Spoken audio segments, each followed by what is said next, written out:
Bonjour à tous et bienvenue pour cette vidéo rétrospective de mes réalisations sur le mois d'octobre 2023. Alors avant de passer à cette rétrospective, j'avais quelques informations à vous donner. La première information va concerner ma chaîne YouTube, mais va concerner toutes les chaînes YouTube. C'est un petit détail que je voulais vous transmettre aujourd'hui à l'occasion de cette vidéo pour peut-être répondre à des questions sur pourquoi je vais répondre à des commentaires et pourquoi à certains commentaires je ne vais pas répondre. Quand vous avez une chaîne YouTube, vous recevez des notifications lorsque on vous laisse un message sur vos différentes vidéos. Ça, c'est valable uniquement si vous laissez un message vraiment en dessous de chaque vidéo. Voilà, là je peux pas, c'est ma propre chaîne, laisser un message, mais vous regardez la vidéo, paf, laissez un commentaire. Là, je reçois une notification. Par contre, si vous laissez un commentaire sous le commentaire de quelqu'un, je ne reçois pas de notification. Donc ça, qu'est-ce que ça signifie? Ça signifie que je ne vois pas tout simplement votre commentaire. Il faut bien imaginer que des commentaires, je sais pas, j'en ai peut-être au jour d'aujourd'hui où en est ma chaîne, je vais en avoir une moyenne une trentaine par jour selon que je publie des vidéos ou pas. Donc je vais pas passer en revue chacune de mes vidéos pour voir s'il y a eu des commentaires sous les commentaires. Donc je ne vais que avoir accès finalement très facilement aux commentaires laissés directement sous les vidéos et non pas sous le commentaire de quelqu'un d'autre. Donc ça, voilà, petite chose à savoir, si vous répondez à quelqu'un sous le commentaire de quelqu'un, je ne le verrai pas. Donc si dans ces commentaires vous laissez des questions ou je ne les verrai pas. La même chose se passe lorsque vous m'envoyez un commentaire, je vous réponds. Lorsque vous répondez à une de mes réponses, la notification est loin d'être systématique parce qu'en fait, il nous envoie des notifications. C'est l'algorithme en fonction de l'importance que YouTube donne aux choses. Donc, toujours le même principe. J'ai des notifications quand j'ai un commentaire directement sous une vidéo. Je ne vais pas avoir de notification quand ça va être la suite, le commentaire d'un commentaire d'un commentaire. Voilà, petite chose à savoir. La deuxième chose, je vais sur Pinterest. Je pense, forcément, je vais sur Pinterest, il ne me met pas. Hop, je vais sur ma page. Je suis en train de mettre à jour, c'est pas facile de parler et d'écrire en même temps, vous ferez l'exercice. Je suis en train de mettre à jour ma petite page Pinterest. J'espère que ça va vite arriver. Voilà, ça a pris un petit peu de temps, c'est pour ça que j'ai coupé. Donc je suis en train de mettre à jour cette page. Cette page peut être intéressante pour vous.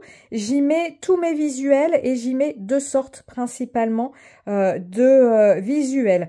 Vous allez avoir le visuel direct de mes réalisations. Lorsque vous cliquez sur ces visuels-là, vous avez accès à la page de mon blog qui vous donne tout le matériel utilisé pour une création et qui vous donne accès à la vidéo tuto, si vidéo tuto il y a.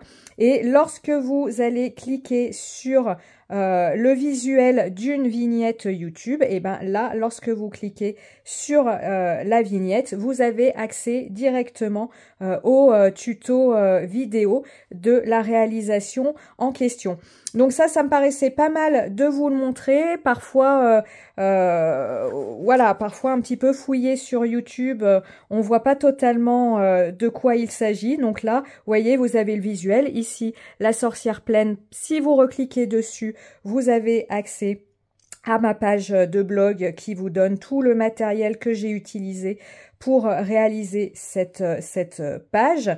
Et puis, à contrario, si vous allez sur le visuel de la vignette YouTube, là, vous avez directement lien à mon tuto vidéo. Voilà ce que je voulais vous montrer en introduction de cette vidéo rétrospective réalisation.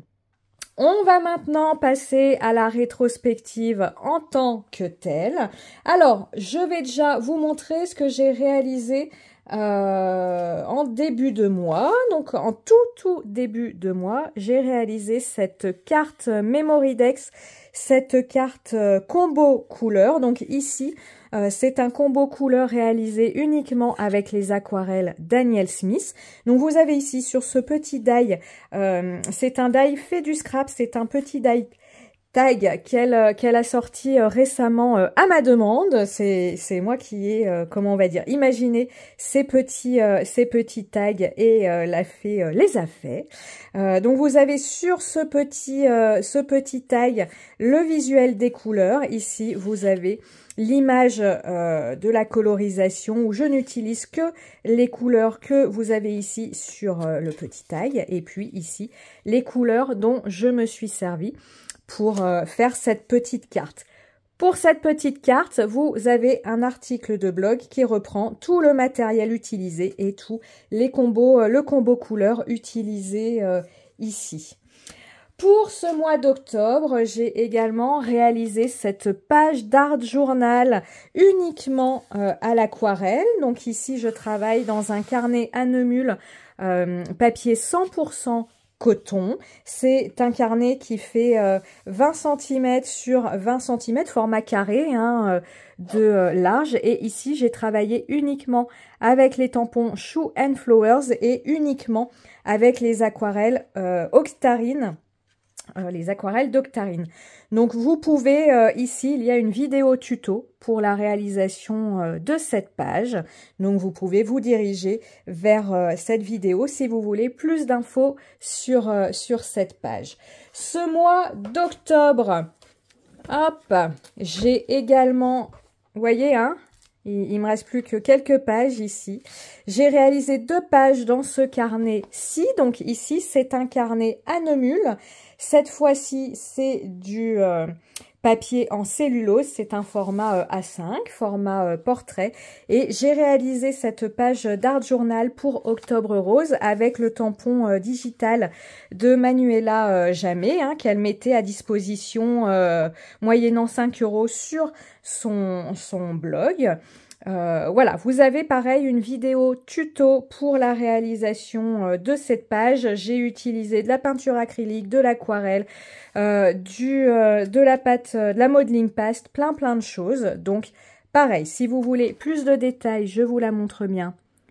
Voilà, je vous montre aussi l'huile aussi. Si vous voulez plus de détails sur la réalisation de cette page, allez direction la vidéo tuto de cette page. Octobre, c'est le mois d'Halloween. Alors vous voyez, je commence à préparer la page de gauche. J'ai à peu près idée de ce que je veux faire, mais il me faut un petit peu de temps. Ça, c'est toujours ce qui manque. Mais j'ai réalisé cette page-là que j'ai appelée le stagiaire. Vous l'avez ici de notre sorcière.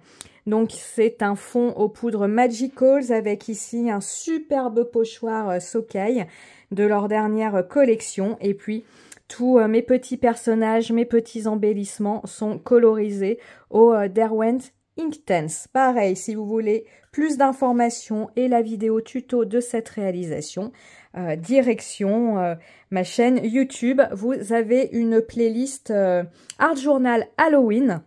Donc voilà, si vous aimez bien le thème d'Halloween, même si aujourd'hui on en est sorti, n'hésitez pas à aller fouiller dans cette playlist. On continue dans le thème d'Halloween. J'ai réalisé courant de ce mois ce timbre doudou.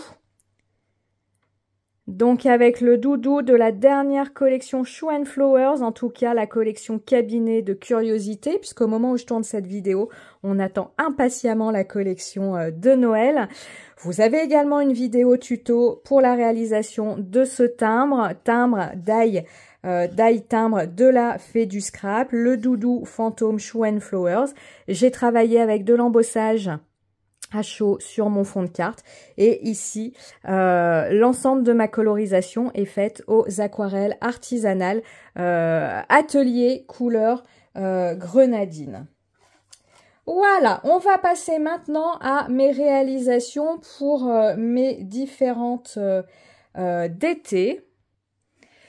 Pour la fée du scrap, j'ai réalisé la première partie dans ce mois d'octobre de ce nuancier façon peintre. Donc ici, j'ai utilisé le die de la fée et puis je suis venue travailler avec mes aquarelles Daniel Smith. Donc l'idée, c'est de réaliser un dégradé ici à l'aquarelle pour avoir un nuancier avec sa couleur, de venir coller par-dessus le die nuancier de la fée du scrap, alors soit avec du papier blanc, du papier craft, ici c'est des fonds de papier que j'avais réalisé à la gel press, ici un papier Shoe and Flowers.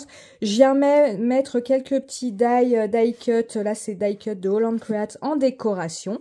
Et l'idée, c'est de se faire comme ça un petit nuancier, encore une autre sorte de nuancier avec nos aquarelles. Pour la DT de Jeannette Klein, pour sa boutique pas Holland Create, justement pour sa boutique Etsy Veralen Studio, j'ai réalisé une première page pour le calendrier qu'elle nous propose de réaliser pour 2024. Vous avez une vidéo tuto pour la réalisation de cette première page du calendrier. J'ai pris le mois d'octobre parce qu'on était au mois d'octobre et que j'avais très envie de mettre en scène ces petits personnages. Voilà, je vous les montre de plus près, hein, toujours du glossy, toujours des paillettes. Là, ce que j'essaye de vous montrer, c'est, vous voyez, alors là, c'est super, on le voit bien. J'ai changé de téléphone, alors là, ça fonctionne super bien. Vous voyez l'aqua shimmer sur la citrouille ou sur le chapeau de mon fantôme. J'ai mis, après ma colorisation, une couche d'aqua shimmer. Et ensuite, une fois que c'était sec, j'ai mis une couche de glossy. Et là, vous voyez bien l'effet à la fois nacré, paillettes et l'effet du glossy. Je suis super contente de pouvoir vous le montrer comme ça parce que les téléphones ont parfois du mal à faire la mise au point. Donc, je vous le disais, vous avez une vidéo tuto pour la réalisation de cette première page du calendrier. Vous irez voir si cela vous intéresse. J'ai créé une playlist d'été Veralen Studio, donc là où je mettrai toutes mes vidéos que je fais pour Jeannette Klein. Et pour ça d'été, j'ai également créé cette page Zombie Love avec son set de deux petits zombies. Hein. C'était à l'occasion d'Halloween. Et là, pareil, je vous montre, regardez comme ça brille. Hein, c'est la poudre Magicals que j'ai utilisée ici. Regardez comme elle brille. Quand on aime, hein, tout le monde n'est pas forcément adepte des paillettes et de la brillance, mais regardez. Je suis vraiment contente de pouvoir vous montrer ça parce que, comme je vous dis entre parenthèses, j'ai changé de téléphone et je suis ravie de voir qu'il peut filmer de façon super nette. Donc ça, c'était pour ma DT Veralen Studio. Comme vous le savez, pour ce mois d'octobre, à partir du mois d'octobre, j'ai intégré la DT de Holland Create également pour Jeannette Klein. Donc, juste après, je vais vous mettre, vous rediffuser le passage vidéo de mes réalisations, puisque je ne les ai plus. Hein, pour rappel, les réalisations que je fais pour Holland Create, je les envoie en Angleterre pour que ça leur serve pour leur blog, leur site internet, pour que ça leur serve pour leurs émissions de télé, pour leur boutique, voilà, en décoration. Donc, je ne peux pas vous les montrer là directement, mais je vous montre tout de suite ces réalisations. Je vous laisse avec les réalisations pour Holland Create et moi, je vous dis tout de suite à très bientôt pour d'autres tutos, découvertes matérielles. En tout cas, pour s'amuser. Ciao, ciao, bye. Angleterre. Alors, j'ai réalisé cette série de 3 marque-pages avec voilà, cette collection. Ces 3 marque-pages sont faits exactement de la même façon. Il n'y a que les couleurs qui changent et vous aurez une vidéo tuto pour la réalisation de ces marque-pages. Alors, vous aurez la vidéo tuto de la réalisation complète de ce marque-page là, et puis quelques petits aperçus des autres marque-pages, parce que voilà, comme c'est 3 fois la même chose, je vous ai pas fait 3 films pour 3 réalisations identiques. J'ai également réalisé cette carte. Je vais en faire une deuxième sur le même principe. Elle n'est pas encore terminée, c'est pour ça que je ne vous la montre pas. Voilà, que j'ai appelée photo de classe, avec l'alignement des enfants fruits, leur nom. Voilà. Hop. J'ai également réalisé cette carte avec Mademoiselle Champignon. Donc ici, j'ai utilisé un fond, le rouge, un fond gel presse avec des peintures acryliques et puis de la pâte de texture à paillettes. Et ici, c'est un tampon de fond enfin, c'est un tampon de fond. C'est un tampon que j'ai utilisé comme tampon de fond de Bipacha de Holland Create. Voilà pour ici. J'ai réalisé cet ensemble de Memory Dex et de tags, toujours en utilisant le même principe, le tampon de fond légumes de Bipacha et puis un fond gel presse ici réalisé encre en spray. Avec mes encres en spray, je vous ai fait une vidéo récemment hein, avec la réalisation de ces fonds. Voilà. Et puis, toujours mes petits personnages. Donc, je vous le rappelle, hein, vous aurez toutes les colorisations dans la prochaine vidéo.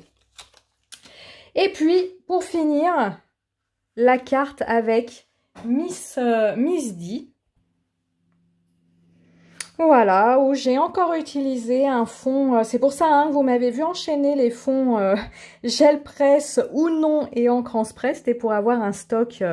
Alors j'ai très peu tapé dans mon stock, hein, j'ai dû utiliser 2-3 fonds, pas plus dans tout ce que j'avais fait. Mais voilà, pour avoir de l'avance, pour derrière pouvoir faire des réalisations un petit peu en série. Vous reconnaîtrez ici le die timbre de la Fée du Scrap. Et puis notre... Miss D qui surveille ses poupoules.